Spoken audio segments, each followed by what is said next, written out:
So guys, Guild Wars 2 just had a race world first, and for the first time ever, it lasted like 6 days. Usually it's like a couple hours per like wing or whatever. And they came out with, I don't even know if they're called raids, but they came out with content, and they had like an extremely difficult encounter or a set of encounters. I know nothing about it. I just think the prospect of that is insanely cool. And I want to hear about it from someone you guys suggested, MightyTeapot. Watched a little bit of his stream earlier, a couple of minutes. Seems like a cool guy. I think he was in the group that got world second in that game. I could be getting that wrong. That's just like a random thing from what someone in chat said. I'm calling him up. All right, so super nice to talk to you, man. We have not met before. I know earlier you said you had watched my stream a little bit, right? Oh yeah. No, I always watch the WoW World's first race. I find it really interesting. Even though I haven't played WoW that much, not recently anyway. I play like the old versions of WoW, right? Not the modern versions of WoW. But yeah, no, I love watching the race. It's really exciting to see the different strategies and different approaches the teams have, and just to see who wins, right? Oh yeah, no, it's super. Yeah, the WoW Race World First has definitely taken off into like a thing of its own. That's for sure. But one thing, so I actually even started playing. I had like a bunch of people in my chat. They were like, "You have to try Guild Wars 2." So I tried it. I think it was like a couple months ago. I played it for 2 days. I think I made a character called Cheeto Finger Dust or something like that. But it looked hilarious. It looked really cool. A raider of mine, Rivens, actually used to play a good bit of Guild Wars 2. And he like kind of showed me around and did some of the content. So I've done very low level content in that game. I'm not very knowledgeable about it at all, but I do kind of understand how a bit of the classes work. But I do want to just ask you like a little bit about like how PvE works in general, and then after that, kind of go over the exact boss. I'd love to actually watch a video with you of it could be your kill, and just kind of tell me about how a lot of the mechanics work and like your thought process behind like the decisions you had to make in progression, like stuff like that, because I just want to like learn how the decision making differs. So what did you think about this raid? Do you like to see stuff like that from Guild Wars? Oh yeah, it's kind of what a lot of the tryhards have wanted for a really long time. It just never really existed. Like ArenaNet have been quite against the idea of difficulty settings for a very long time in the game. So Okay. a lot of PvE content has ended up kind of weird, right? Where it's really hard if you are really new to the game, but once you understand the combat system, it becomes really, really trivial because a lot of the time there aren't really DPS checks, there aren't really healing checks, mechanics aren't super punishing, right? It's a lot of the difficulty is the initial learning curve in the game. That's how it's been historically. This is the first time where they've designed an encounter that is pretty clearly designed to be tackled by players who really know what they're doing, and to actually require some strategy, right, on how to essentially do enough damage to the boss while also handling the mechanics. If you don't have a solid approach to it, you will essentially run out of time to beat this. Additionally, Guild Wars 2 is a little bit different in its combat system. You have stuff like the downstate, right, as well. You obviously know that because you played a little bit of the game, and that's a mechanic that hasn't really been designed around. So in a lot of raids, you fail a mechanic and you go downstate, but then, oh, hang on a minute, you just walk over to the player and you revive them. So you don't get punished as hard as you would in a game, say World of Warcraft or Final Fantasy, where if you die, it's like, well, you're kind of dead, right? Well, Obviously, you you have can some battle res. reses and stuff. Yeah, you have some battle reses in WoW, and basically an infinite amount of them in Final Fantasy. However, like there's like debuffs in some fights. Yeah. If you have anyone die, it's basically over, kind of thing. But yeah, Yeah. the okay, that's really interesting then. So you mentioned earlier that like they've been against difficulty settings. Is this a new difficulty setting, or is this the content that they released for everyone? Yeah. So with the recent release of the new expansion, Arena have decided to really opt to essentially add a hard mode to everything. So there's typically a story mode, which is what you play through in the story. Then there's a normal mode, which is kind of like the instanced repeatable version of that. So you might, you farm that every week, right? Just the normal stuff. And then after that, there is a challenge mode, which is a fight that has similar mechanics, kind of building on top of the normal mode, but it will typically be tuned much tighter. Things will be much more punishing. There might be extra mechanics and so on like that. And this is actually a design principle that they intend to continue for all content, right? One thing that has happened in Guild Wars 2 is that all content was kind of standalone, right? So, the raids would be their own thing, dungeons would be their own thing, essentially. The story would be its own thing. And this meant that you kind of had to wait a really long time to get content that you were interested in. But now what ArenaNet are doing is they're kind of saying, well, we're going to release a piece of story content, and that story content's going to have a boss in it. That's going to be a strike mission, which is very similar to like the way Final Fantasy has it. It's kind of like a boss in a room that you just fight, right? And then on top of that, there's going to be a challenge mode for all of this content that we release. So what's really exciting about stuff like the recent set of bosses that have come out is that if all things go according to plan, that means that there should actually be more content like this in a way that doesn't disrupt other players who may not be interested in really challenging stuff, because they can just play the normal mode, right? And they don't that have makes to total do sense. all the sweaty stuff, right? So what is the, like, so typically in MMOs, something that's always a very, very fine balance is trying to reward you with something, and where you feel like the amount of effort you put something in, you get a reward that's like, that makes sense. Like you put in the time, you feel like you get it. So in WoW, for example, like in Mythic, you get good gear because it's really hard to get 20 people together and stuff like that. And it's like really, really hard content. And Final Fantasy has done it a completely different way. The outside of, well, Savages, it's really weird, like the difficulty in that game. But you said you played a little bit, so you do understand the raid system. Yeah. So like Ultimates is like, it's basically just for like some MOG and an achievement. So how exactly does this challenge mode work in Guild Wars 2? What are the rewards you get for completing this? So the rewards are a little bit of an interesting sore spot in Guild Wars 2. You typically don't get anything super exclusive for doing this stuff. There is a title for doing it, right? And that will definitely be, a pretty prestigious title, right? Yeah. It's called, that's pretty cool. And there is actually something called an infusion, which is kind of like a particle effect around your character that you get basically for a very heavily discounted price, right? For beating this challenge mode. Well, all 4 of the challenge modes that came out with End of Dragons, actually. But you can actually obtain the infusion by buying it from other players. So it's kind of like a potential like super kind of big rare drop that you can get from repeating these challenge modes weekly that you can then use to say buy something else, right? And in general, if you're actually able to consistently clear them on a weekly basis, so if you've got a good team, you've got a good static group, you're going to get some good amount of a good amount of gold for doing it, right? Like, and which you can then use to buy other stuff. The way rewards work in Guild Wars 2, it's very much like you farm gold to buy all the cool stuff you want. So like harder content like this, it's just like a good source of a way to get what you want, right, efficiently, essentially.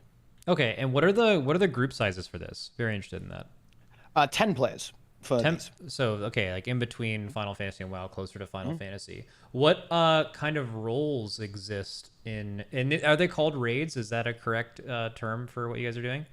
There are raids in Guild Wars 2, but these are called strike missions. So a raid is kind of like a raid is kind of like its own separate instance that has its own storyline. A strike mission is basically a boss from the story, but turned into its own instance all on its own. So you just fight the boss. It actually sounds like Savage from Final Fantasy if Savage was made to the difficulty that Ultimate is supposed to be. It sounds like it's that. It's like for the group size, and it's like its own story kind of thing. That makes a bit more sense. So it's definitely a bit unique. And you're saying, so before this, and was this raid that just came out? Because I know the Dragons, that came out in like February, March, somewhere around there, right? I think I remember seeing that.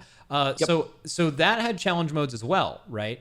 Basically, the expansion launched with 4 strike missions, and then they released the challenge modes over time, right? And this was the final one, the most challenging one, the Harvest Temple, and that was released just last Tuesday. Okay, great. And then you guys finished that, sounds like a couple days ago. Yeah, that's correct. When the challenge modes first came out, this expansion, was this the first one that was like really, really difficult? Yeah, for sure. Yeah, they were always intended to kind of ramp up in difficulty. So the first one was like, oh yeah, this is pretty challenging. Interesting little puzzle. Second one, it's a little tricky, right? Third one was a bit of a step up, and this one is significantly more difficult than anything that's been seen in the game so far. Do you think the community's had like a good or bad reaction to it? Because this is actually a very hot topic right now in games where WoW just had easily the most difficult raid ever, and you could argue that they were tuning it for specifically the Race World First players, but then like the rest of the people who play WoW are sitting here like, yo, like what's the? Then it's like the most nerfed thing ever. Final Fantasy just had an ultimate that their WoW devs, by the way, came out and said like that was probably a little too much. Final Fantasy said the same thing about DSR.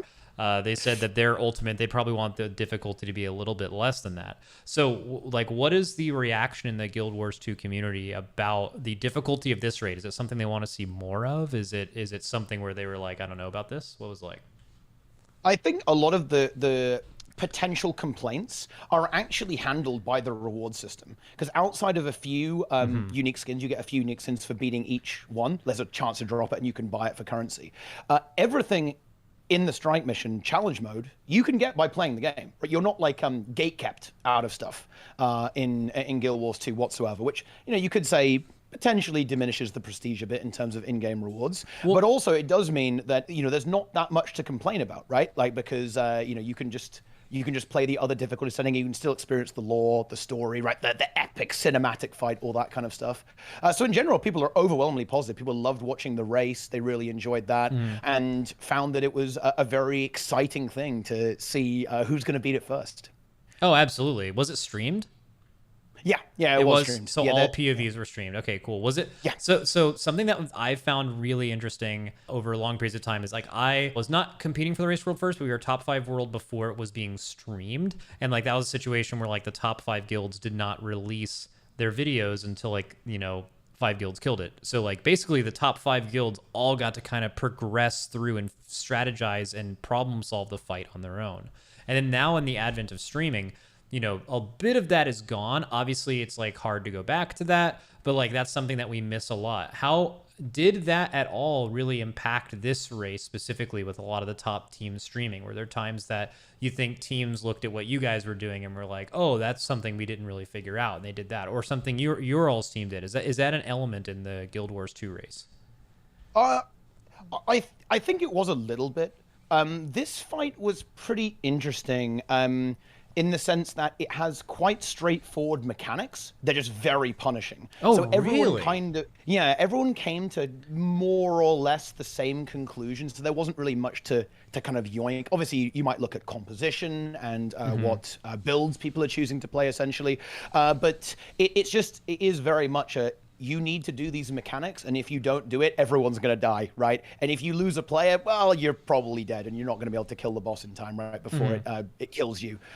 So there was definitely an element of that. You'd be keeping an eye on how are they dealing with that? What are they doing here? Like, where are they? How are they positioned here? Like, what are they doing? Are they running this build? What are they doing? I think a lot of it was a little. It was quite straightforward, so it wasn't any kind of like crazy strat stealing, I think, this time around. But I think that definitely could be. Well, definitely would be if there was a fight that was a little more puzzle-like, I guess. But this one was just very, we're going to hit you with loads of things that are going to kill you. Yeah, I love that. I mean, there's like a ton of WoW fights like that as well, where like some are just huge, big brain and like, well, actually, so this wasn't like a super hard fight, but like that was a case this raid with Lihivam, right? Like Lihivam is an example of a boss where, we got to go in there and problem solve the whole fight, and then we had fun because we had to try different things and like see which are you familiar with the boss at all? Not in detail, no. Okay, very very simply, it's just a fight where you can choose to kill any one of 4 ads, and each one of them does something different, and you deal with the 3 that you don't kill.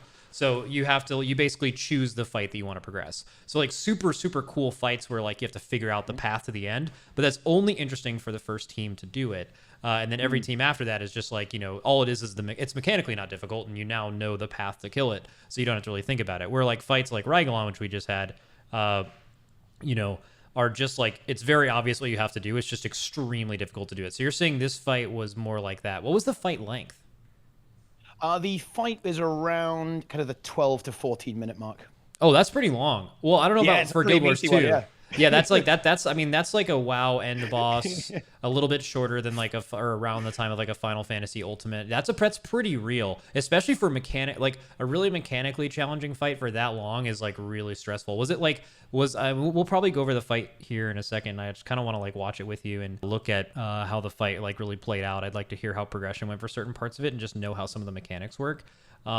But like, how is it? Was like the last phase really hard? I think one thing that was like really hard with fights like that in the past is like it's so punishing to like have the really hard part be at the end. So if you ever get there, it's like you see it so few times to even get good at it, kind of thing. Well, how was it Yeah, like? yeah, the last phase is definitely the part that it took a bit of breaking through to get through, and yeah, that is a pain point, right? By the time that the guilds were approaching getting to that phase consistently, it was like, oh man, we've got to get through all this stuff that we know how to do super easy now, right?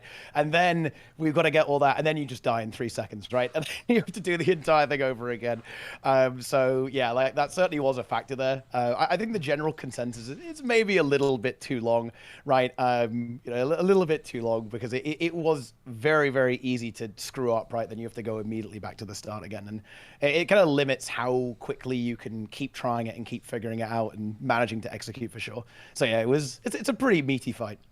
Okay, and then before we get into the video, I do have a couple questions about the actual race. So something I've noticed that like Final Fantasy players usually get much less sleep than WoW players. So our raids, we know when they come out, they're going to be like 6 days plus. So we start with a very like regular sleep schedule early because, anytime you're missing to sleep, like if you get behind on sleep, that's like basically when it starts to be over for you.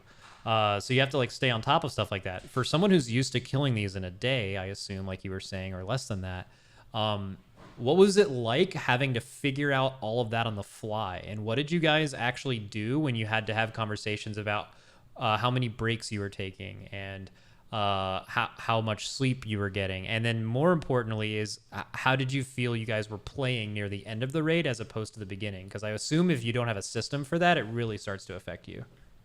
Oh yeah, it definitely punished my team in particular. In fact, our inexperience in dealing with this almost certainly actually cost us world first, I'd say. No one was really expecting this. It was like, whoa, what is this, right? Even though we've said, oh yeah, it's going to be the hardest boss ever, right? That's kind of what ArenaNet was hinting at. No one was expecting it to take this long to kill, right? Maybe like it'll take like 8 hours. Maybe it'll survive a day if it's really lucky, right? People were not expecting it to take nearly a week to take down, and yeah, it was definitely very brutal. Like by certainly kind of 4 days in, everyone was totally messed up, right? Oh, dude, that And having a lot of trouble continuing the grind, right? that reminds me of our first time we went for World First in Uldir, which is the beginning of BFA. It was almost 4 years ago now, or maybe it was 4 years ago. We were going up. We decided to go for World First right before, and we were going up against Method, who's like won World First forever in WoW, and they've been doing this with so much experience. And we went for it, and we just had no idea what we were doing with sleep. So I feel like a lot of the same way where when we were trying to kill the boss near the end of that week, we had a healer that stayed up for 3 straight days because after our raids, he would just stay up in the Twitch chat of our opponents. Just because he didn't know any better, just like noob, like this is just stuff you do and you have no idea what you're doing. Like, and then like obviously the entire guild was just tired, exhausted, and had never experienced this before. We definitely like hard experienced that, like trying to get kills, that feeling you have. I don't know if you can identify this or you had this where you want to go all night and try to kill it, but then that moment when you realize that the group is too tired and like a lot of bad mistakes are being made and you're just like, oh no, there's no more. We have to go to sleep right now. Yeah, it's always a really tough thing to decide on. It definitely was this time because it's like, oh my God, if we go to bed, they're gonna kill it. They're gonna kill it. No, we're gonna wake up and it's gonna be terrible. But yeah, it's definitely something that you have to manage, right? You can't perform if you're tired. It's just not gonna work, especially if you're not used to it as well. And certainly, players on my team were not used to it, right? I have a bunch of like really good players, obviously, that I played with for for a really long time, and we always tackle this content. We haven't really experienced anything like this. We haven't tried to go like super hardcore to grind out this content because it simply hasn't been necessary in Guild Wars, right? You just kind of get in there and we'll have a good time, have a fun evening, maybe have a fun few days clearing it down and finishing it off. But yeah, this was really something new. That's really cool. Would you say so? Oh man, it's so hard to tell. I don't know, like your history. How long have you been like playing? I'm assuming you've been going for World First and Guild Wars 2 for a long time. Oh, I mean, yeah, definitely for a long time. Yeah, whenever like something like this typically pops up, I'll be there like when it releases, and we'll try and kill it as fast as possible. Right, figure out all the strategies and stuff like that. In a lot of ways, it's very weird to talk about this because in a lot of ways, Race to the World's First hasn't even really existed until now. Right, it hasn't been In this taken expansion? super. Well, I would say in a lot of ways ever. There have been a few times, like a few bosses that have been hard enough to have like a proper race. And people have like really, really gone for it. But in a way, there haven't been many opportunities where the content is kind of extreme enough to warrant this type of kind of community hype, right? And this excitement around this content.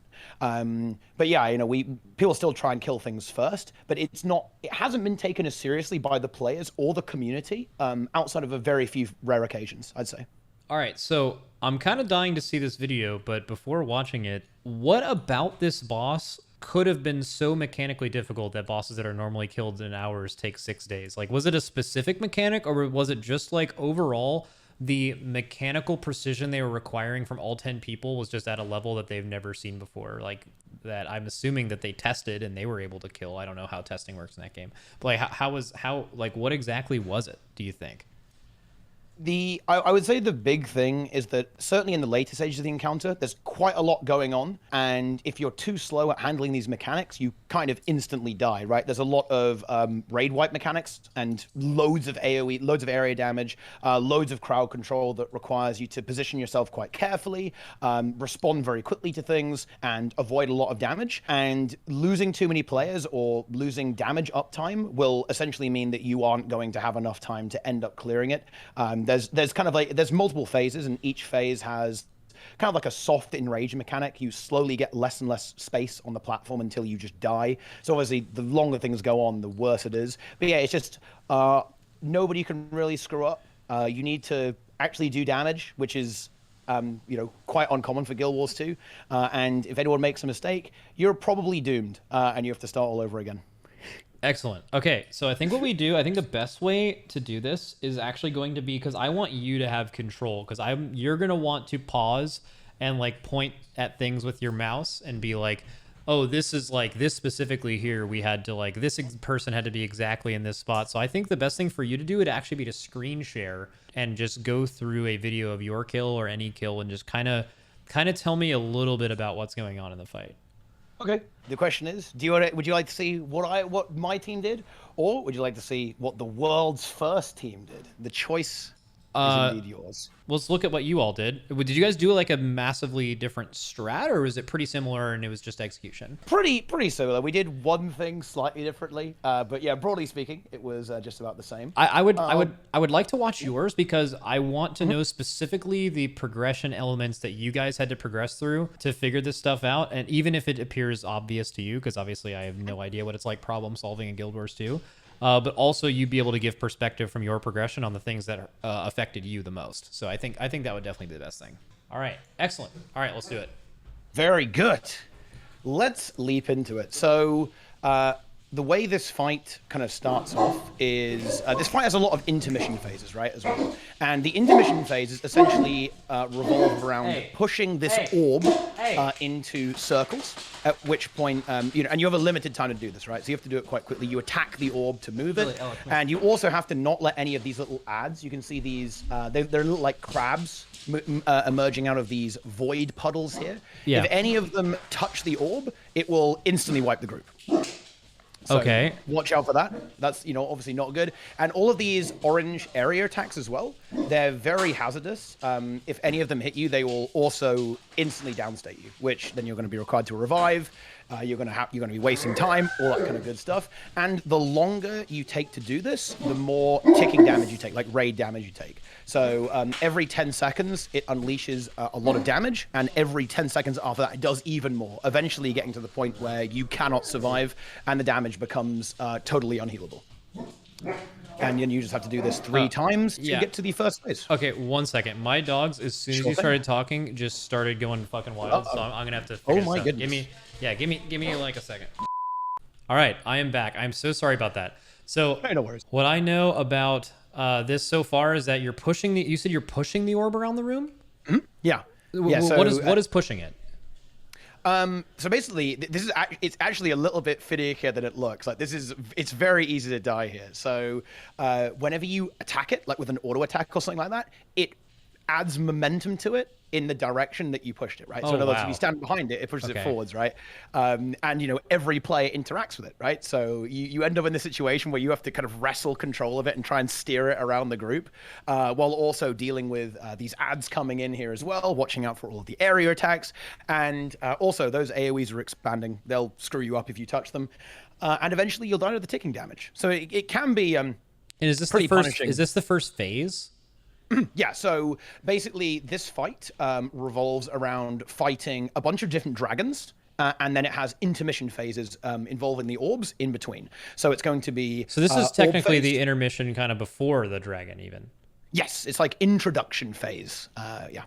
Can you, so I have a couple questions about that. There is actually a couple WoW fights just like this, in the sense of the orb being Dark Inquisitor Zanesh, but done a little bit differently. And then also Lord Rylith in Firelands. I'm not sure if you're familiar with that boss, but like you kind of, you hit the boss's legs to determine the way he turned, kind of similar, but different. How many people were handling the pushing of the ball? Is that something that you had one person deal with or multiple? The way that we approach this is that you typically have like a bunch of people out handling these crabs, to make sure that none of them manage to get in, and the rest of the group, we have like 3 people dealing with a lot of the crabs right now, and then everyone else is behind the boss. Everything in Guild Wars 2 is kind of like an area attack, and this means that you can do both at the same time. It's very good to do that. So for example, a lot of the damage players behind the orb are trying to kind of fire through the orb and hit the crabs as well, so you can kind of multitask a little bit there. But yeah, broadly speaking, we have a few players dedicated to making sure that none of the ads get in, and then everyone else is behind the orb, because you want to do this you want to try and do this as quickly as you can.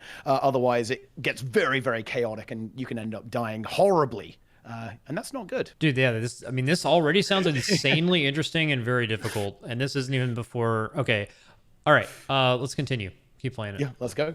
So after we get to the final white circle, then we have to CC the orb. So we just throw a bunch of stuns on it and stuff, and that triggers the start of the first boss phase.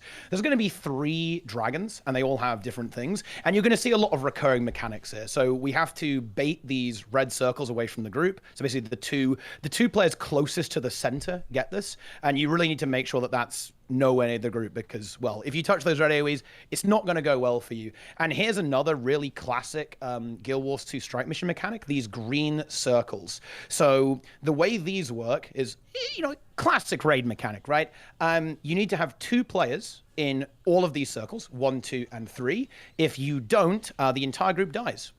So yeah, and that's persistent. It's happening constantly, or it's only when it expires. Only when it expires. You can see here, if we just go back just a touch, you can see the shrinking internal ring here inside the green circle here. Once that's gone, it will detonate, right? Then we can then go back to the group after that, like that, and this will repeat a little bit there as well. So we're actually using.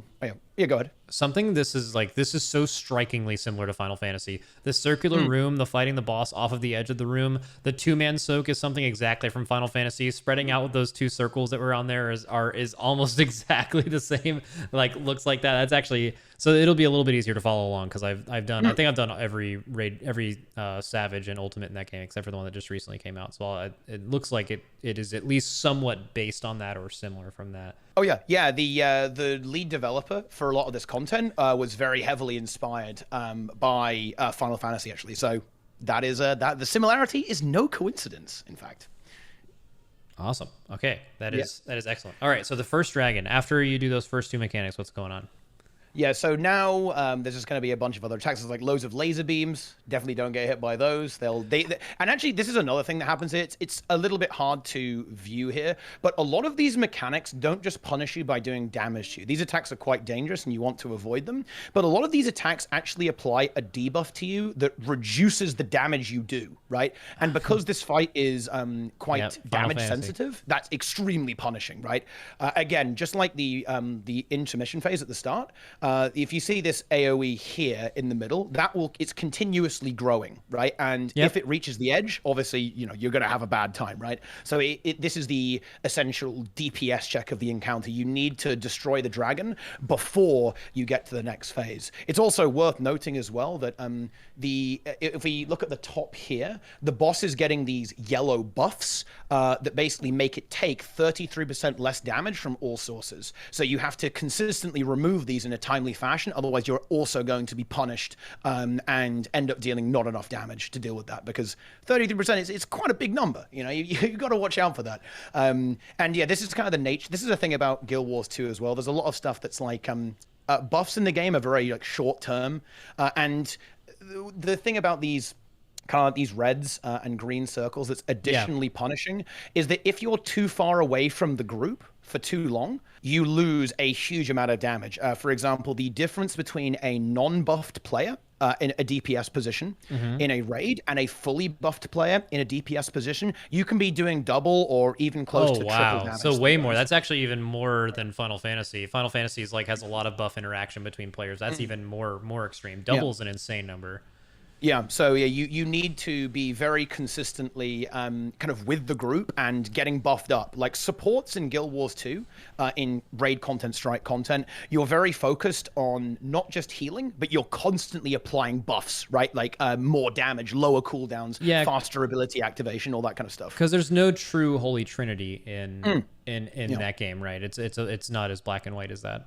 So we get another bunch of reds here, and the key is you should want to make sure that there's enough space to handle the green circles. I need to stop for a second. These things rotating around the room, are they random or in the same spot every pool? Yes, yeah. The fights in this fight is, I would say, extremely deterministic. There are a few random elements, but in general, it's very if you play well, you'll always win. Right? Okay, there's no randomness. Nice, because I noticed that like for someone that like obviously I'm trying to see this through your eyes, I'm playing it, but like I've noticed like on this pole alone, you've like weaved through like multiple of those lasers, and I was like thinking like, oh, you might get hit, but I'm not sure if it's like the Final Fantasy snapshotting situation where like the mechanics already happened and it's just the animation, or if you've just done it enough to where you know where they're gonna be, kind of thing. So. Oh yeah. We had a lot of tries on this first phase. Yeah.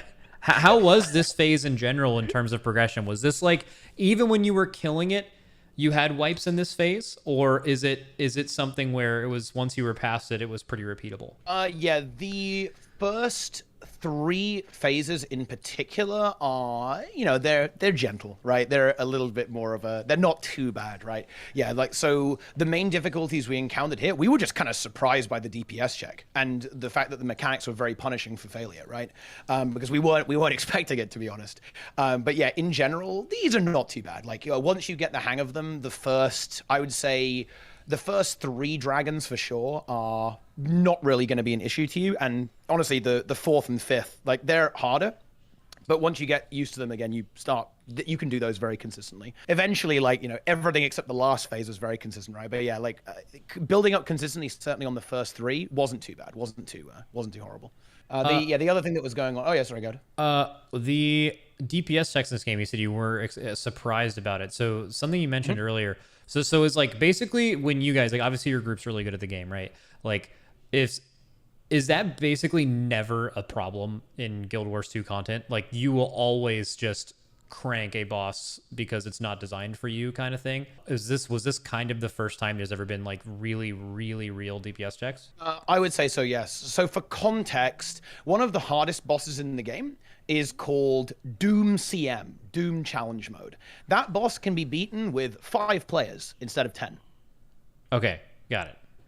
And also, just as a side note there as well, there's no vertical progression. So it's not like you had better gear, right? You had the same gear when you beat it for the first time, right? So it was just the DPS check is so low that you can beat it with 5 people. That is insane, and it was still and it was difficult too. So it's like it's not like it was a bad fight. It was just that the DPS check was not the difficulty.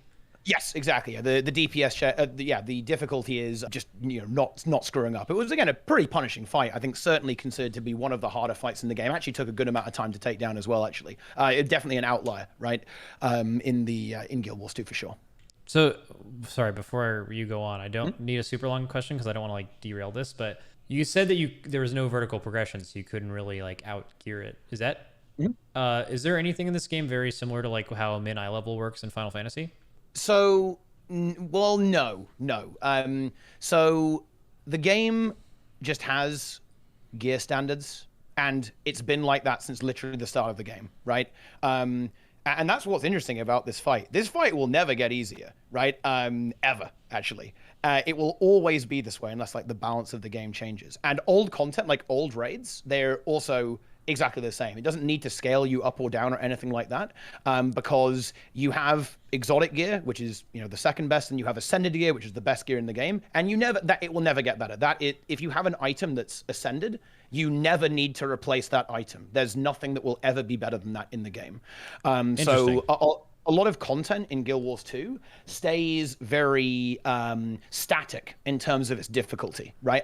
Once it's there, that's the way it's going to be for all time, right? Which is really cool in some respects, and also has some downsides, right? It means that if guilds are struggling with the DPS check, the only thing they can do is get better. They can't wait, right? Like a few weeks to get some better items. But no, the only way... Or for the boss to be nerfed, yeah. Yeah. And they haven't really, ArenaNet haven't commented if they're going to nerf this boss. But in a lot of ways, I don't think they will. This is designed, this is what it's for, right? It's supposed to be like this. This is intended. Yeah, it's supposed to be really hard. And that's good. So WoW is kind of going through a situation like that at the moment where it's the same. So Torghast, are you familiar with what Torghast is in World of Warcraft? It's like a rogue like they tried to add. So one of the issues with Torghast is they actually had a lot of the right moving pieces for that to make it good content, but the reason that it could never have been good is because they required you to do it weekly for gear, meaning that everyone had to do it, and that made it so that content was only ever going to be bad because it wasn't going to be challenging enough to be a roguelike, which is kind of the point, and people just had to auto-complete it every week.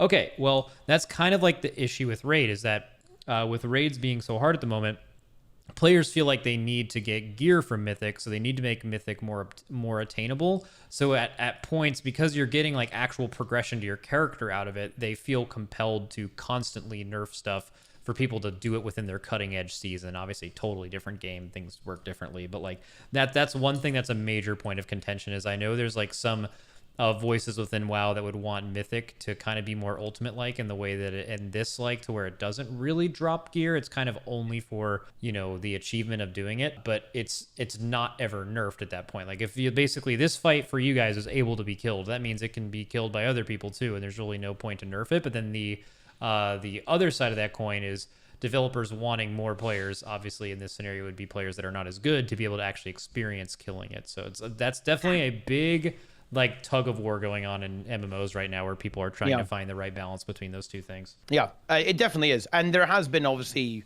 as you expect, right? There has been some complaining, right? And like, this is ridiculous. It's too much. It's too far, right? However, I don't think ArenaNet will give in actually, because I have to say it is a really cool cinematic fight that it's very heavily linked into the story. It's kind of like the climax, in fact, of the entire Guild Wars 2 saga so far, but there is a normal mode, and there is a version of it that's in the story as well. So you can experience the absolutely sick, like cinematic elements of it, like fighting all the giant dragons.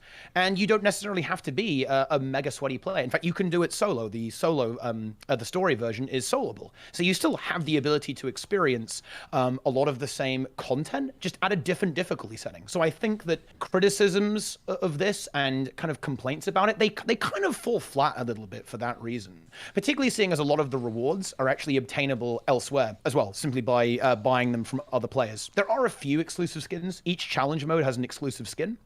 that you can unlock, and I guess some titles and stuff like that too. But on the other hand, most of the stuff that people are going to get a hold of, they can get elsewhere. So I think we won't see nerf to this. I think this is supposed to be that really big aspirational thing, right? Yeah, it totally depends on the game, because like I'm just thinking about that in terms of WoW, and I promise everyone here we will go through the fight. It's just there's a lot of I'm learning a lot all at once, but there's definitely like a thing like where I thought about that in WoW, where like, man, it would be really cool for like people. Did you watch Halandris for this raid, the crab with the bombs that are blowing up? The crab, indeed. Okay. It was beautiful to watch. You love to see it. Yeah, that was a very, very good fight and a very hard fight. So like if you want everyone to be able to experience what that boss is, that's what you want. The reality is, I don't know how many teams that play WoW, and there are a lot of really good WoW guilds that would have been able to kill that boss before it was nerfed from its version that it was originally killed. And then at that point, I think the major argument is just, or I guess, yeah, killed it before their guild died, yeah, rather than being able to actually like do it an infinite amount of time. And that's where you argue like, how accessible do you want this content to be, kind of thing. Anyways, it's a very interesting concept for sure. But I would hope they don't, because this is clearly a step out of their comfort zone. And I think they would, if they are going to nerf it, I would definitely wait, if you're a Guild Wars 2 dev, long enough to see how the community interacts with this content and responds to it over a longer period of time, instead of making any rush decisions. That's for sure. Like nerfing it right now would be like, I think, one of the worst decisions they could ever make, unless what they were nerfing was something about the fight that in some way was unintuitive and bad. But it sounds like the whole fight is good. It's just hard, and you should, that's not the kind of thing you want to nerf. Yeah, for sure. I think that this fight is actually a really good example of what you're just describing, actually. It's very fair. It's not some kind of super, like, there's a billion mechanics going on at the same time. It's like completely insane. If you really sit down and improve your gameplay, I think it absolutely is in reach. It's very well designed in that regard. It's not like a bullshit fight, if that makes any sense, right? It's very much, if you do the mechanics right, yeah, you'll win. And if you execute your class mechanics well enough, like, you will eventually get there. I think it's, for that reason, it's like a really good thing to aspire to. If you're a raid guild and you're just getting into clearing stuff weekly, right, all that kind of stuff, it's something cool to aspire to, right? Like the final challenge of something that you can clear. But especially, we should probably watch the fight. Yeah, we should probably watch the fight. Sorry, I talked getting a little bit sidetracked. Yeah, I do that. Let's go on and continue. So this is the second dragon, and one thing that is happening constantly throughout this fight as well, that's worth noting, is like a whole bunch of ads keep popping up, right? They also explode when they die, and they're really annoying. So you have to try to manage that. And what we're actually doing here, this is kind of an interesting thing, actually, in Guild Wars 2 that you can do. There's a lot of, the game was originally designed to be a PvP game, so you have some kind of interesting mechanics. So, for example, what we do here is we actually all stealth ourselves. So all the minions run towards us. Yeah, so we go into stealth to literally make shadow sure they melt. Yeah, but it actually works in raids. Yeah.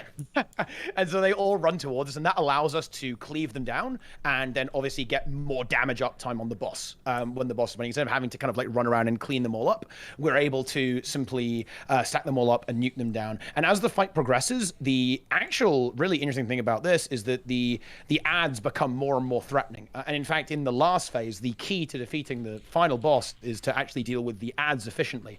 Less so than the boss, perhaps, even. But yeah, so here's this. We're all stealthed up. We're blasting this down.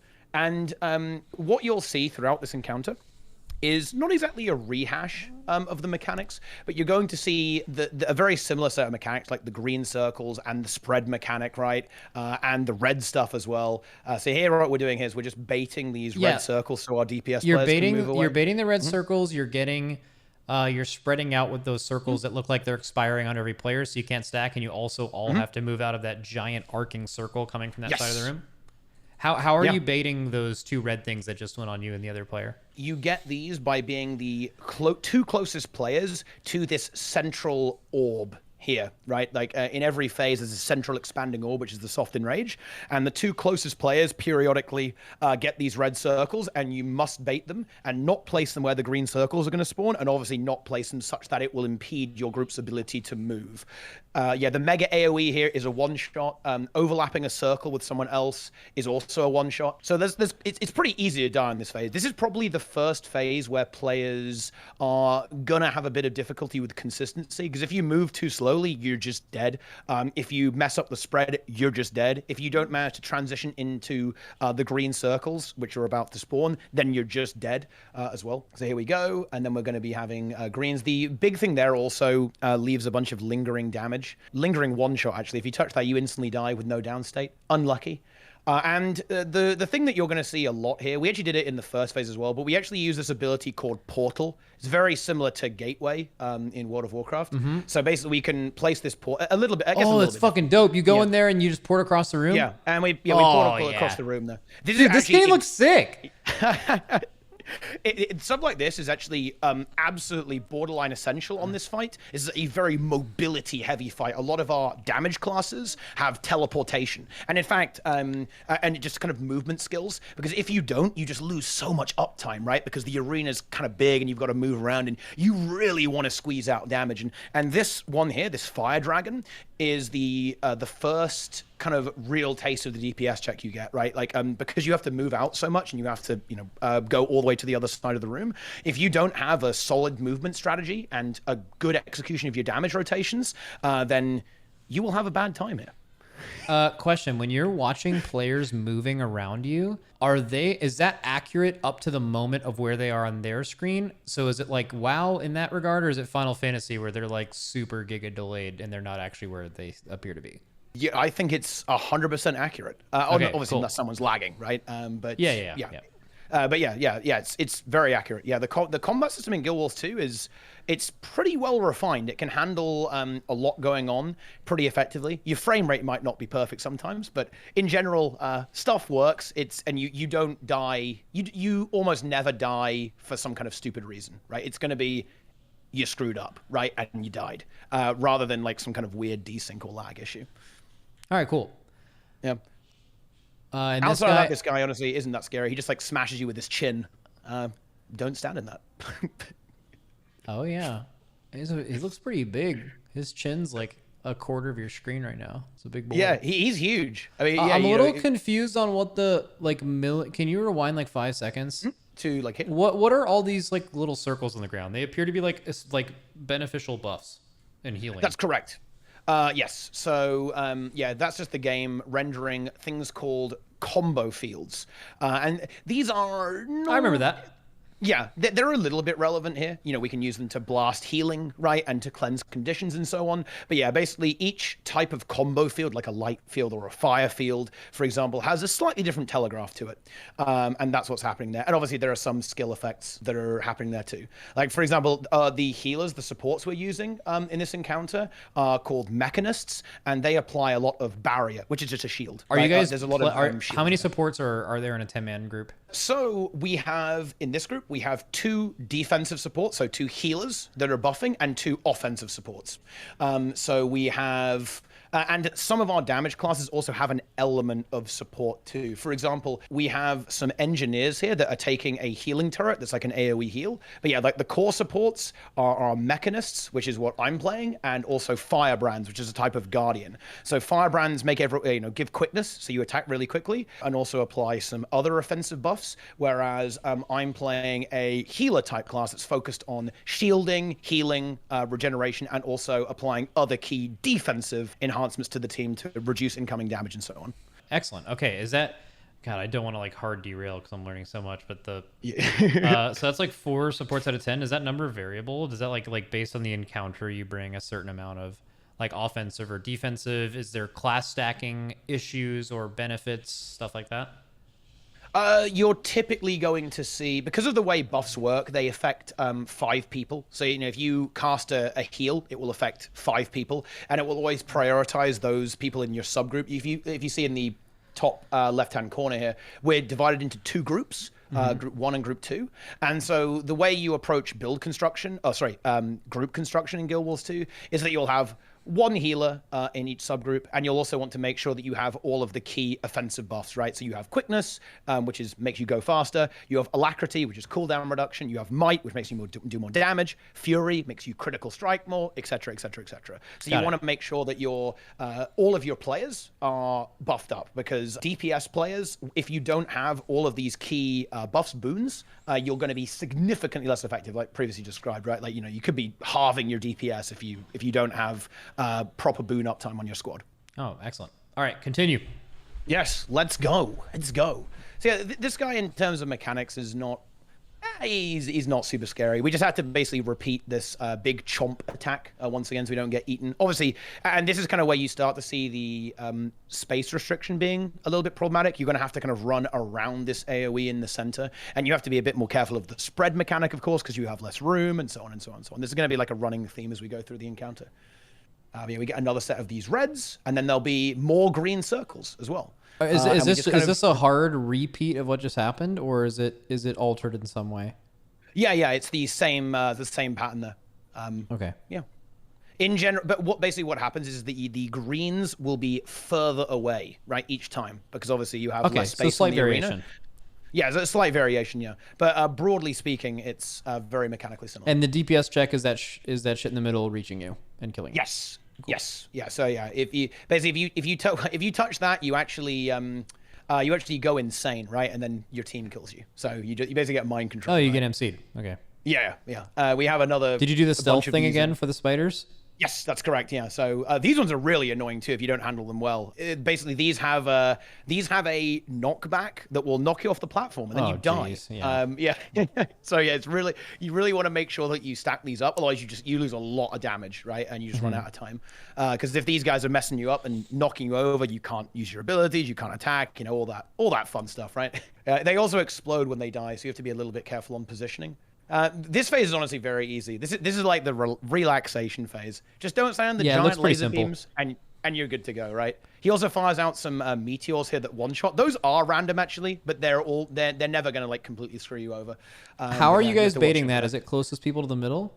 Mm-hmm. Yeah, closest people to the middle is correct. That's what it looked like. The one thing I will say as a noob Guild Wars 2 person is differentiating the buff circles and healing circles on the ground versus the damage circles would be difficult for me initially. They just look kind of similar, like they're all happening at the same time. It's definitely pretty crazy. You kind of learn to filter it out as you get experience with the game. In general, they've definitely tried to improve this a lot by making them making the damaging ones like trying to be distinctive. Like they're typically filled orange, like like that kind of that laser beam here, right? They try to make them as uniform as possible so you can always see what's going on. Whereas abilities that a player is putting down typically will just be like a ring a lot of the time. But there are definitely some areas where the telegraphing could use a little bit of work. And that's certainly something that the community is going to give us feedback to the developers, because this ultimately is kind of a relatively new thing. It's unusual to say for an MMO, but this is kind of new territory for Guild Wars 2 in some respects in making these slightly more intensive encounters. And with that does come the need for superior telegraphing for sure. It's definitely something that I imagine they're going to be looking at very, very carefully and improving over time. I think visual clarity is very much on ArenaNet's radar for improvement down the line. Nice. Yeah, I think that's good. Like any game, I think fights being intuitive and clear is like extremely important. Yeah, this does look like a vibe though. You just like do the same things over and over again and you're just blasting him and it's just a DPS check. Okay, so this guy dies. And then what's that? So he dies right now. Does he stop everything he's doing? Yes, he does. And then yes, you do another orb phase, right? Yes, we do. It's intermission time. Here we go. So this one is a little bit more annoying than the previous one. We only have to push it into 2 white circles. However, we also have to absolutely nuke down this little mini boss here, because he will actually block the orb. So this time what we have to do is we have to push it to the other side of the room where we aren't right now, to that white circle that we can see just barely in the corner of the perspective here. There we are. Kind of like it's going to spawn over like over here. Oh, Yep, there we go. It's over there. So we have to basically cleave down this boss while also pushing the orb over there. And then we actually have some players pre-positioned over there, not only to deal with the crabs, but also to push the orb back, right? After we've pushed it in that direction here. And simultaneously, we have to nuke this guy down as quickly as possible because otherwise we can't finish this phase. The orb also has new mechanics this time because that's fun. Yeah, it great. it fires out these bees randomly, these red circles here. These will instantly kill you. So yeah, watch out for those. Definitely some good memes there. And you can see that our orb team actually does get memed a little bit here. The bees go straight towards them and they have to push the orb back while also dealing with the crabs and also dodging those bees at the same time. Additionally, this mini boss, we actually deal with him really well here, but this guy is kind of an asshole. He actually has some abilities that hit really hard and you have to try and dodge them here. Although that's not entirely apparent because at this point we'd refined this quite well and we have some excellent burst damage. He's actually shooting real bees? Bees? Very heavily non-damage over time, like it's all upfront damage, and that allows us to burst down these monsters very quickly and efficiently. Shooting out some damn beans. Yeah, and also, bonus as well, when the orb gets pushed for the first time, it gets a new mechanic, and this one definitely is a bit of a pain to deal with. Dude, this is so cool. Yeah, instead of firing out bees, it leaves a snail trail, like a slime trail, which obviously makes it a little bit more annoying to push because you can't be directly behind it. You have to kind of like usher it in from the sides a little bit. And if you touch that slime trail, you instantly die. So watch out for that. And then after we do this second push, we are good to go. Then we have to break the bar again. So use crowd control on it. Can you pause it for a second? Yeah, sure. That is such insanely good fight design. You have like yeah, this fight was like really hard mechanically, but that's insane design. You have like the same mechanic or the same phase twice, and it's like an intermission. Every time it changes, it gets new mechanics, and it's like intuitive. Like it looks like you guys like have like a pretty good strat for like how you'd move that around. That is so. I'm actually like really impressed by that. That is nice. Yeah. This was definitely some really cool just development and design from the devs. I think they really excelled themselves. When the normal mode for this released with the expansion, everyone was really impressed with how it was mechanically right off the bat. It shares the orb mechanic in normal, just a little bit easier, obviously. Well, significantly easier, obviously. And people thought it was really sick. And the challenge mode just pushes it a step further to make it even more exciting than it already is. So yeah, it really is some sick design for sure. Okay. And now it's on to the fourth dragon after we're done here. This guy, I think it's one of those ones that once you get it, right? But early on, it's very punishing and very painful. So watch out for these guys. These guys are real assholes. So these are some snipers that spawn, and what they do is they'll kick you. So they'll kind of knock you back. This, not only can that knock you off the platform, but for a reason we'll see in a moment, that's also very annoying too. This spit attack here, if you get hit by this, you get a 25% damage reduction and a 25% healing reduction. So obviously it's really important to not get hit by that. That also slows down revival speed too. So it makes you significantly harder to revive if you do end up going down state. And now basically you place down this red circle, and then he's going to use his other attack here as well, which is going to be a spread, and then also into this shockwave. If you get hit by this, you will take massive damage, but worse than that, you'll almost certainly get knocked off the platform. Unless you have the stability boon, which means you're immune to crowd control, or one instance of crowd control, you'll get knocked off the platform and then instantly die. So basically the way you deal with this is you have to jump over it to not die. That's insane. And then we have another set of reds, and you can see the snipers here can be really spooky because they, for example, could knock me and this other player into those red circles or into the middle or off the edge, or they can knock you during the shockwave, right? And if you get knocked, you won't be able to jump over the shockwave, which can then immediately kill you. Very bad, not ideal. So it's kind of important that you're aware of their positioning and your range damage dealers are dealing with them. And now we have another set of reds. Basically, the speed at which reds and greens spawn depends on the phase, and some don't have greens. Like this phase doesn't have any greens. This one has more frequent red circles here. And as you can see, as we continue to do this, we end up with less and less space. Yeah, and you throughout the phase are going out with your other support, I assume, and you're just like baiting reds around the platform away from everyone else, and you have to kind of pick a new spot every time, especially as like the center's getting closer to you. Again, boss design where it's repeating that mechanic. The spit is a like an augmentation of those circles you had to dodge in the previous phase, and then you're like standing in the front and just added the chin slam is also a fight mechanic, except instead of it happening on the edge of the room, it's in the middle and sending shockwaves. I like actually could not be more impressed in the beginning of this. I think that is so good. Very, very cool stuff. And yeah, that one definitely takes a little bit. I'd say that. Yo, that what's the one deal there with is dragons probably- in this game? Do dragons just not hit you with their hands or breathe fire? Do they just fucking bonk you with their chins? It's a bit of a meme. The way you fight big bosses in Guild Wars 2 is you kind of paint their fingernails, right? You just attack their hands. But yeah, they do occasionally sometimes wallop you with their heads. Happens quite frequently, actually. Or they just fire giant lasers at you. But yeah, you do fight a bunch of dragon heads in this phase. All right, let's get it. So here we go. Now Stealthy again? This phase is like the first part where people get stuck, because these guys suck. Okay, if you don't deal with these giants effectively, you will die within seconds. So they deal absolutely colossal damage. They have a lot of crowd control, so they'll taunt you, so you have to attack them, or they'll fear you, so you run away and maybe run off the platform or run into an AoE. And they just do loads of damage, right? If you get hit by them, by their spit attack or their stomp attack, you'll take extreme damage that will probably end up in you destabilizing. And there's going to be quite a lot that's going on in the start of this phase, so that's not good. And we're going to see greens happen here as well, and the positioning here is slightly inconvenient as well, because there's going to be 2 at the back, and as the circle in the middle expands, it's going to be more and more annoying to actually get to these. Yeah, exactly. Yeah, so you have to be aware of that. You have to go the long way around. Yeah. And the next mechanic that's about to come up is the one that causes a little bit of trouble, because it requires the team to be pretty well coordinated in their positioning. So right now, well, there's also some snakes that knock you and can knock you off the platform, but no one cares about the snakes, okay? I mean, well, actually, they're kind of annoying sometimes, but usually they're not too bad. So we get this set of reds here, and then what you're going to see me and this other player do is that we need to immediately teleport to our team to get ready for the next attack. So after these red circles fully spawn, what's going to happen is the boss is going to start casting a totally unavoidable nuke to the entire raid, and also a very long duration fear. So that means that the players will run away, right, in all different directions.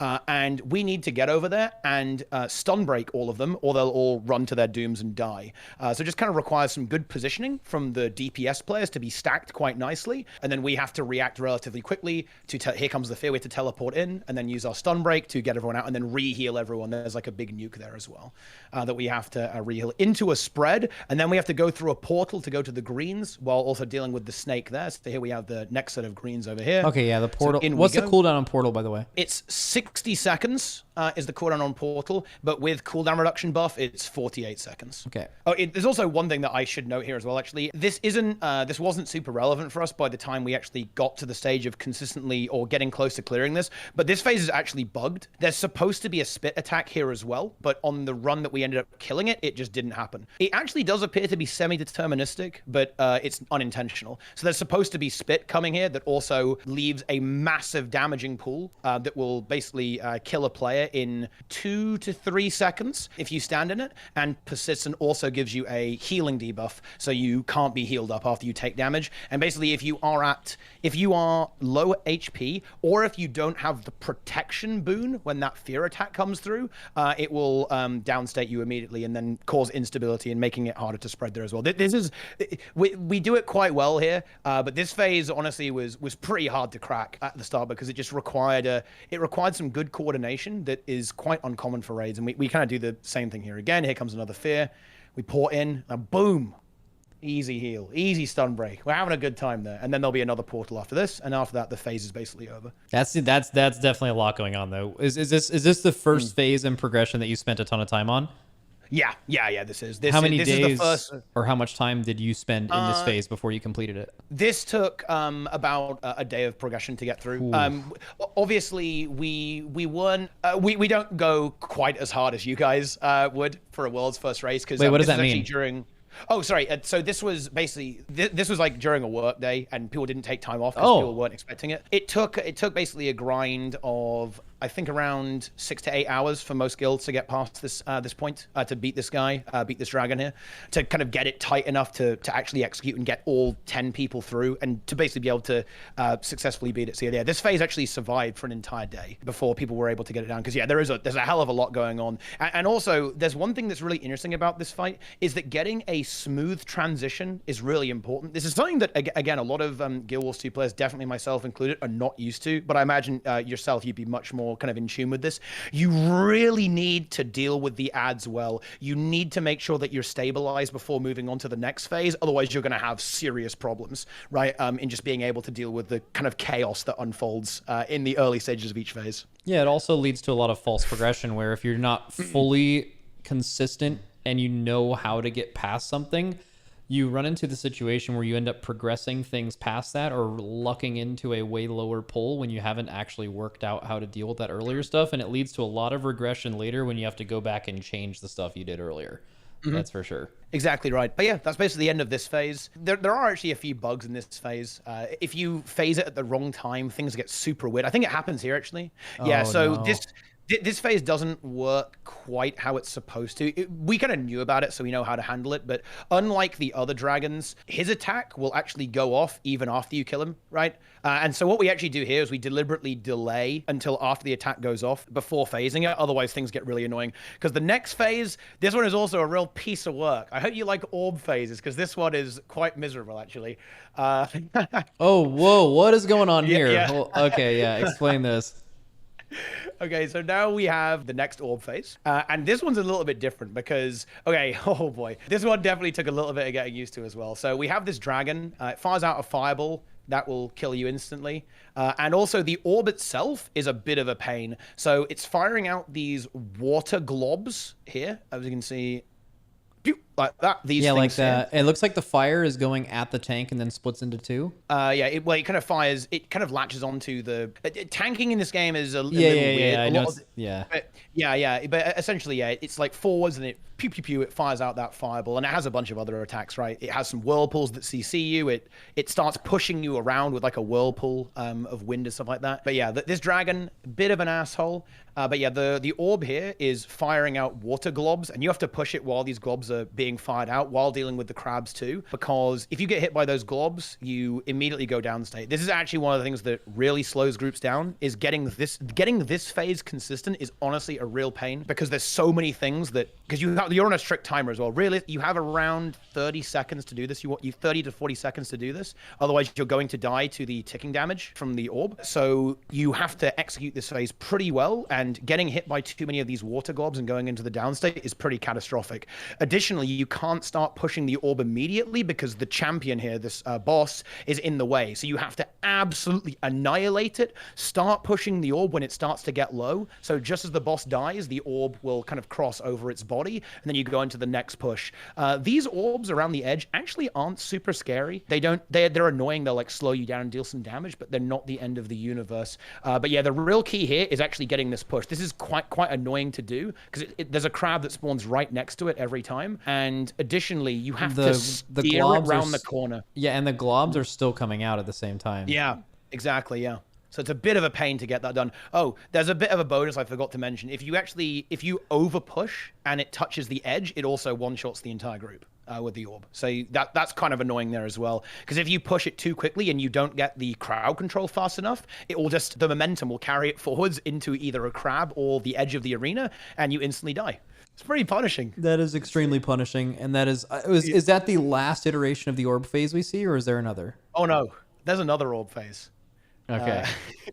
But to be fair, the final orb phase actually isn't super tricky. Actually, it almost feels like they didn't have enough time to finish it to an extent. But we'll get to that in a moment, I suppose. That could very well be true. All right, let's see. So this is the next dragon phase. Okay, so yeah, this is the final dragon phase, and we're actually going to be seeing this twice. The first time, there are no ads, and the second time, there are ads. And the second time is the one that was like the big roadblock. And the other really spicy thing here is that this dragon has twice as much health, so you push it to 50%, and then you get another phase, and you go from 50 to 0. But also, the red circles don't despawn either. So you have to actually be very careful with how you place these, because you'll have these placements in the next orb phase and in the final boss phase as well.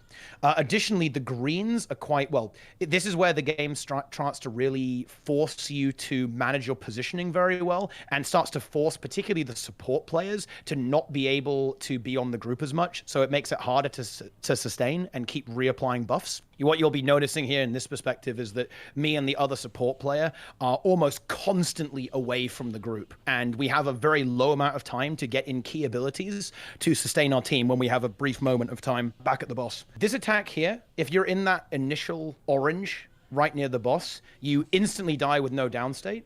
And it fires out loads of these orbs here that deal heavy damage at the same time, which is not ideal.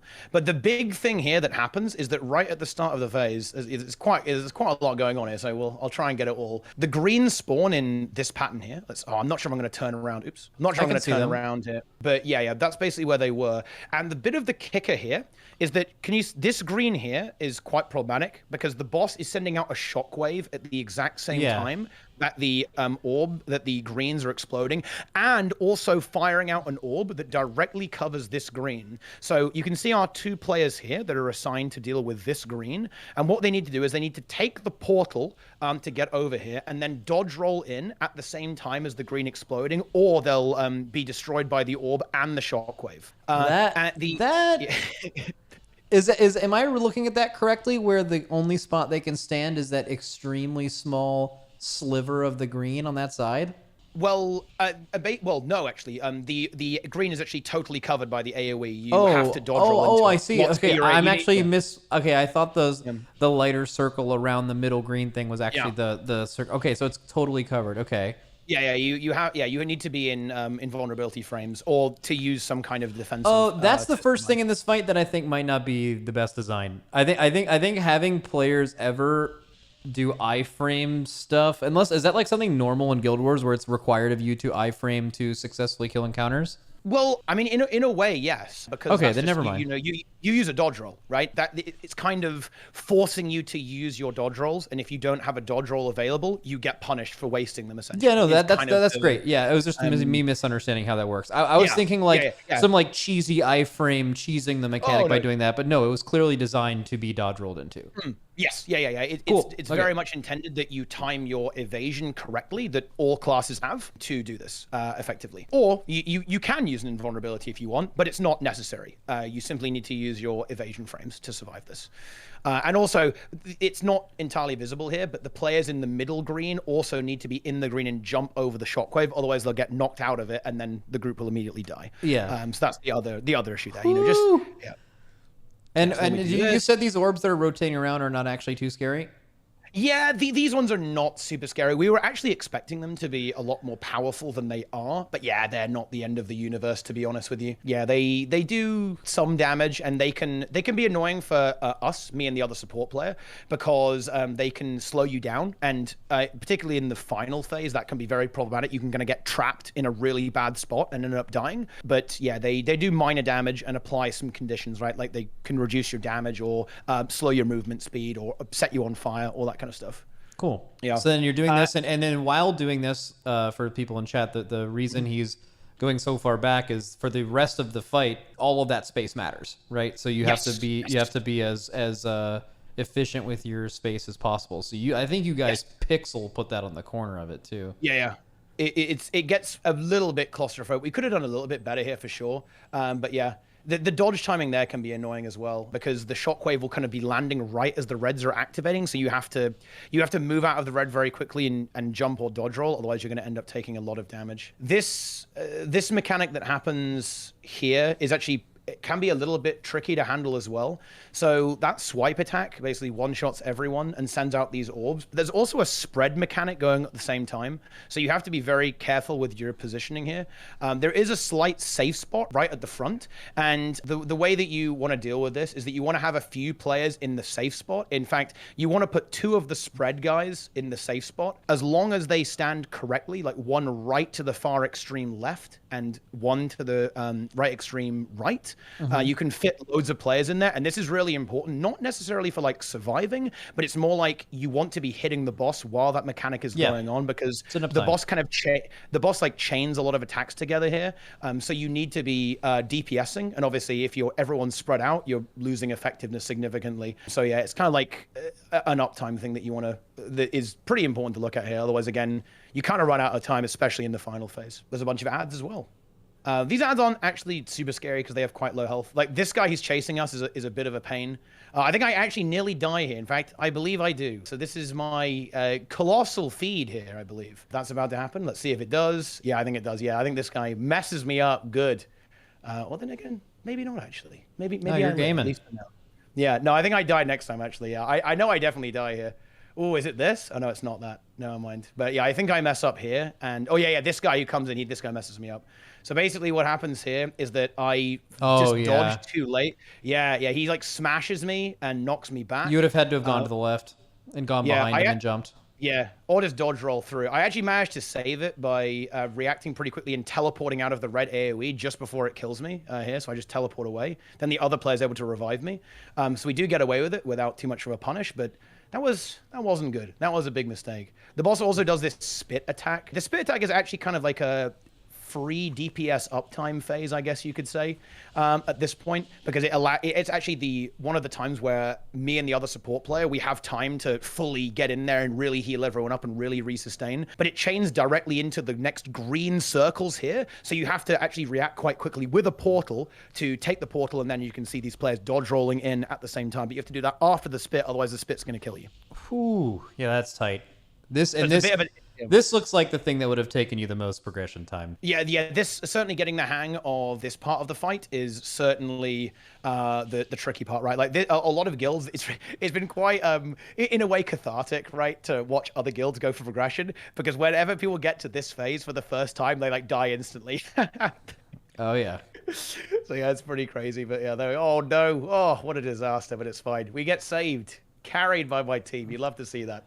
So yeah, you just push this to 50% and then away we go. There is actually one more green that can spawn here, but the green is really annoying. So typically you want to ignore it, or you want to do enough damage that you skip it. Yep. Yeah. And also, because the dragon is the same dragon, if the green appears, it doesn't despawn if you phase. So you have to kill it before it phases. And it would have spawned right after that spit. So we were around 5 to 10 seconds ahead of Oblivion there. So it's relatively tight. Obviously, by this point, we'd got some good strategies and practiced it a lot, so our uptime was good. But yeah, definitely can be a really kind of frustrating point, I think, if you don't quite have the damage to do it. This guy's about to die. And now the final orb. So the big thing here is that this orb just fires out a bunch of projectiles constantly. We're actually blocking them using projectile block, but they hit really, really hard. As you can see, I almost feed to it there. But actually, this orb phase, actually not that hard because it doesn't have the ticking damage. And I think that's actually maybe not entirely intentional, but we don't know. And as a result of that, you can kind of take your time here. All you have to do is just not push it into the red like an idiot and don't push it out. There are a lot of ads spawning at the same time, which can be problematic. But in general, this is very much a that is interesting. I can see how you thought that they felt. I bet you know what it could be is what this has happened in Ultimates before and in Final Fantasy, and it appeared like a thing. Not often is this the case in WoW, but they make some things near the end. It's a design element to make them a little bit easier, because like having all the hardest stuff at the end is like extremely damaging to progression, because you just like a good example is T. Have you done T in Final Fantasy? No, I haven't. I haven't played a lot of raid content in Final Fantasy. Okay, so that game, like they have like the last phase is not super hard, because if that was like the hardest part of the phase, it would have like made you spend way more time on the boss most likely. And there's also a long cutscene before it, so it kind of gives you a chance to like kind of regather and do a fight that is more than 10 minutes. So like it's possible that they like, I don't know if they tested it and tried it, but they were like, this far into the fight, it's like okay to have some time to like kind of like almost like regroup in a way. Yeah, correct. Yeah. Yeah, I think that's kind of where this is, particularly because the devs obviously knew what's about to happen next. Oh, is it about to get wild?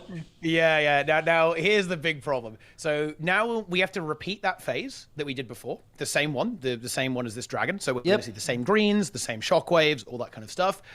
However, now we have these two guys, and in this run, it's in a way, I'm deceiving you right now, because we actually handle these guys extremely well here. We even use like a pretty amusing strategy to handle the second one, this guy that just charged off here like this. this one here. But these guys are very, very annoying to deal with. So they basically have massive crowd control abilities and very heavy damage output. They also have a lot of health. You need to get rid of them before you fight the boss. Essentially, they make the mechanical check significantly harder to deal with, and also the damage check significantly harder to deal with, because you know, it's essentially you've got more health, right? You've got to get rid of these guys before you can do too much to the boss. So the strategy that we opted to do here was to basically bait the red guy away, and we actually they aggro on the closest target. So what we actually did was on our engineers here, we take a bunch of turrets and we drop turrets on the red guy, so he constantly gets stuck on him and just stays over there, so we don't have to deal with him whatsoever. That's good. And then we just simply obliterate the ice guy. So that, well, he doesn't look like ice, but he's made of ice, but he's also all spooky. What that guy does, massive asshole. He spawns down an area pulsing attack that permanently knocks you back and also chills you, so you move at absolute snail speed, essentially making getting to green. You'll get knocked out of your greens. You won't be able to make it to your greens. You'll be too slow to move out of the swipe. You'll fail the spread, etc., etc., etc. Yeah, this was easily the hardest part of the encounter, and honestly, it almost doesn't really, it doesn't feel right showing it like this, because we deal with it really well here. We get a really clean crowd control. So basically, you may have encountered this mechanic when you played Guild Wars 2 a little while ago. There's something called a defiance bar, right? And what this is, it's something that strong enemies have that means they ignore all crowd control until you've done enough crowd control to break through the defiance bar, right? And after that happens, then they get stunned for like 5 seconds, essentially.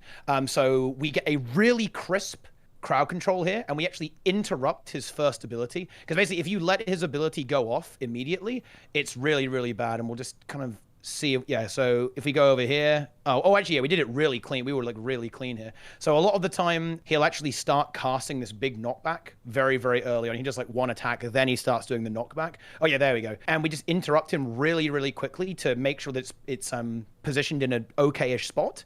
And then we just blast him down as quick as possible. You can see it's already. Dude, you guys are destroying the boss, right? Yeah. Well, that's not the boss. That's the little mini the boss, ad. right? Yeah. So you have to. So you guys are hitting that. Is that? Do you have to like kill those as soon as possible? You want to get rid of that immediately, because otherwise it's going to knock you around. You're going to fall off the edge. You're going to die horribly, right? It's going to be an absolute disaster, pretty much. Dude, you guys using it? You guys using that that strat over there is pretty funny. Yeah. The little turret. That's good. It's the big brain strategy right there to get through this. But yeah, and at this point, after you've done that, the phase actually gets significantly easier, right? Because it's just the same as the previous one. Like the tough part here is solving how you're going to get rid of those two guys, right? After you've got that, you kind of win. A lot of the progression point here was basically getting to this phase and dying almost immediately, right? To the ads, right? Or getting knocked off the platform and slowly bleeding out essentially to this stuff. But after we solve that, GG, right? We got it, right? And we just have more, there's more and more red spawning here. We've got to watch out for the shockwaves. The boss does a tail slam here as well. If you get hit by that, you die. Yeah, but that's it. That is Harvest Temple Challenge Mode. We are about to kill it here. We slightly messed up our turret timing, so the red guy does actually come back, but at this point, obviously, it's too late, right? And yeah, we have won. There you go, 2%, 1%, 0%. And this is like the final set of greens, and we actually had a plan for this, because we were aware that maybe I can tell that you guys had a lower damage pull, and you thought you had to deal with this mechanic, so you guys were heading out for it, but you just had enough damage. That's awesome. Oh, you look really happy. Yeah, I bet. How long did you spend in this phase specifically? Like, were you at this point in progression? Oh man, this phase, it took, we actually, honestly, the number is going to sound really weird. This actually took like 17 hours to do, but mostly, honestly, it was because of a very poor set of decisions by, honestly, I've got to hold my hand up and say myself, right? So when we were doing this, we were actually absurdly far ahead, right, of any other guild, actually. What went into this is really unfortunate. Like, we knew that we were going to have roster issues because some of our players had to go. So we felt really pressured to kill it on the Saturday. So we, like, grinded for 17 hours, like, just go again, right? And honestly, we handled the time really poorly. And ultimately, I have to take responsibility for that as the raid leader and so on. We should just, like, slowed it down, been more analytic, and been Yep, more strategic about it. I can tell you that is something that we learned over time as well. You want to just keep going, but breaks are so important. Yeah.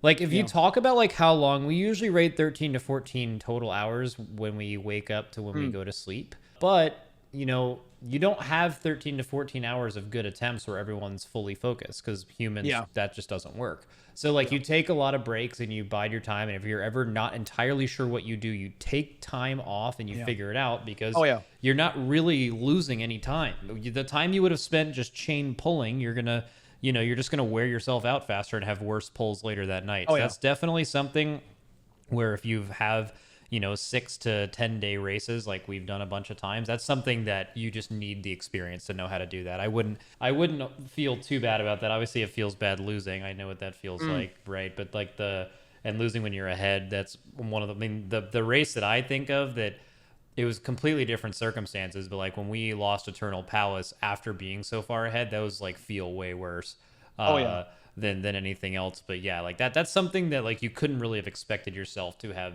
known how to do without having done it before from experience. This is definitely where the eventual world's first team and guild called Snow Crows, they demonstrated their superior experience, to be frank.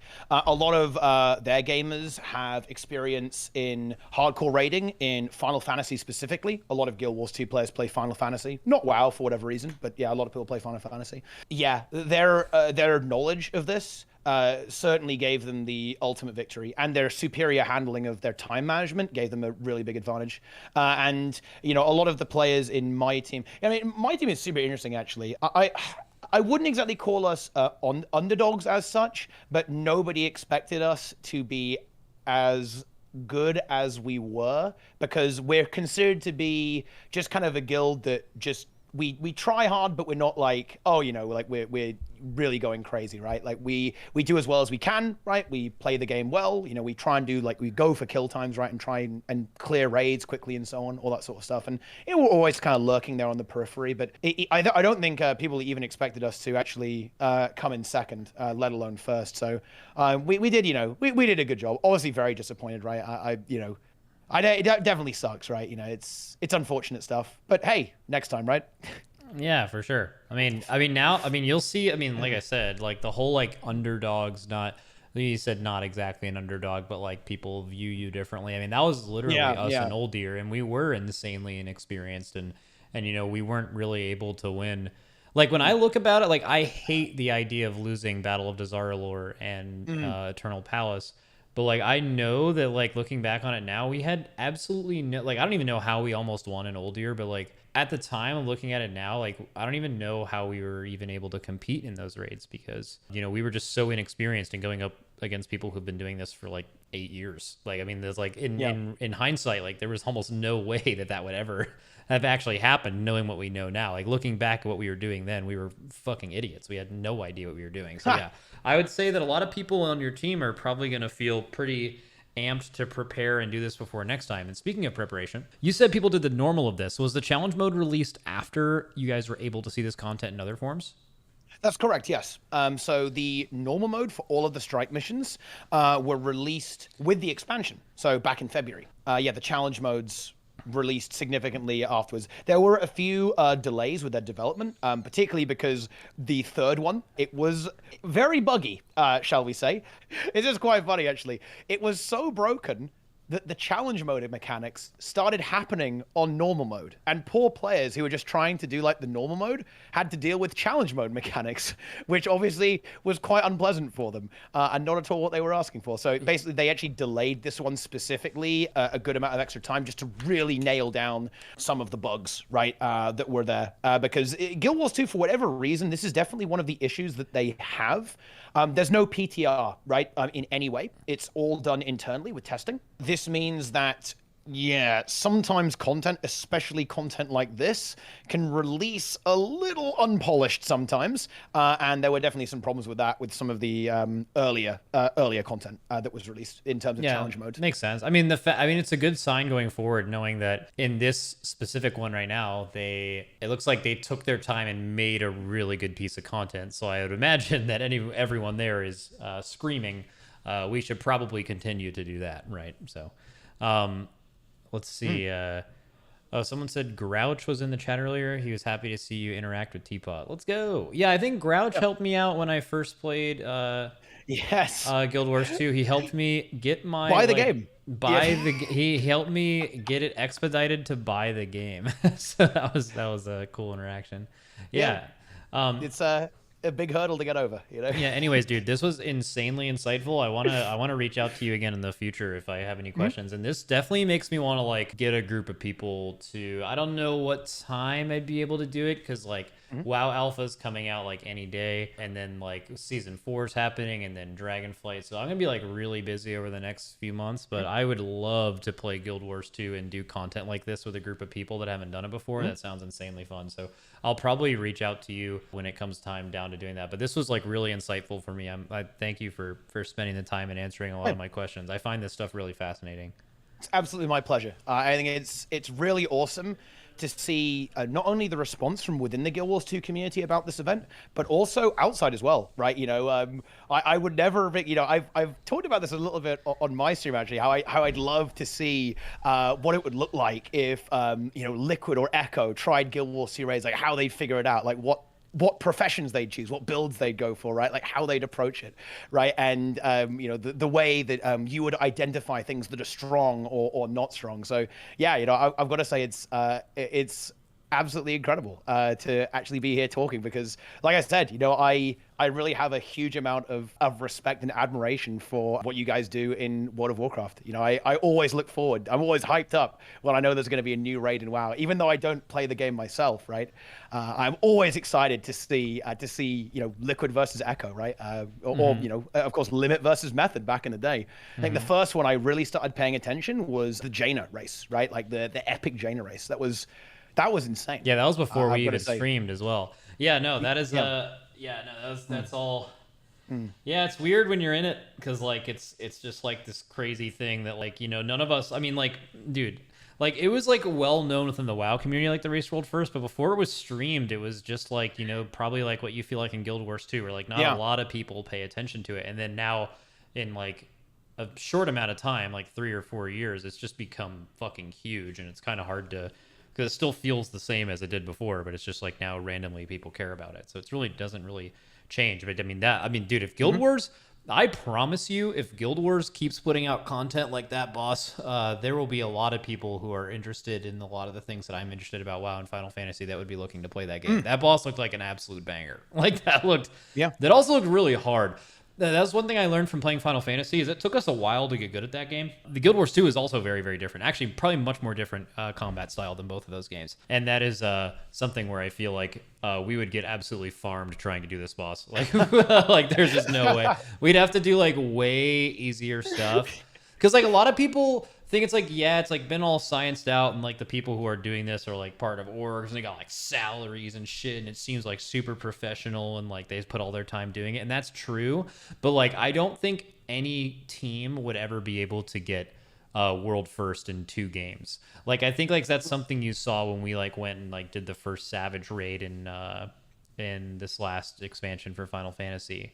Is like, you know, we were just raiding. It wasn't like a full team from our guild, but like, you know, like those people who play the game, those games at the highest level are like so good, and it takes too much time to get that good at these MMOs, where it's like completely unreasonable to think that you'd ever be good enough to compete with the people who play those games full time. And that goes for our game as well. Like no, like there's literally zero chance of someone being insane at any game and just going for world first and like even come close to competing. Like you wouldn't have a chance, right? It's the same thing in other games. So yeah, no, but we find it insanely interesting. I hope we do that, and I hope I can reach out to you for that. I think I'm probably gonna head out, but that was insanely interesting. Thank you for all that information, for sure. That has gotten me hyped about the game.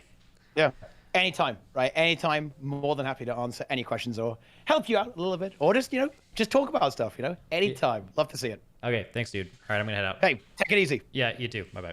Dude, that was fucking awesome, Chad. I wasn't expecting that to be that fun. Dude, the only thing people ever told me about Guild Wars 2, like I remember talking about it when I was trying to play it, and they're like, yeah, it's an MMO, but like you won't you won't really care about the like PvE content, because like the PvE content's whatever. Like I know PvE content when I see it. That boss looks very difficult. Like very difficult, very fun to progress, very well designed, very impressive that they did that actually. Currently, there's like no game. Like I think WoW's rating is goated. I don't know enough about Guild Wars 2, but I don't think there's any games really that are very close. That Final Fantasy was great.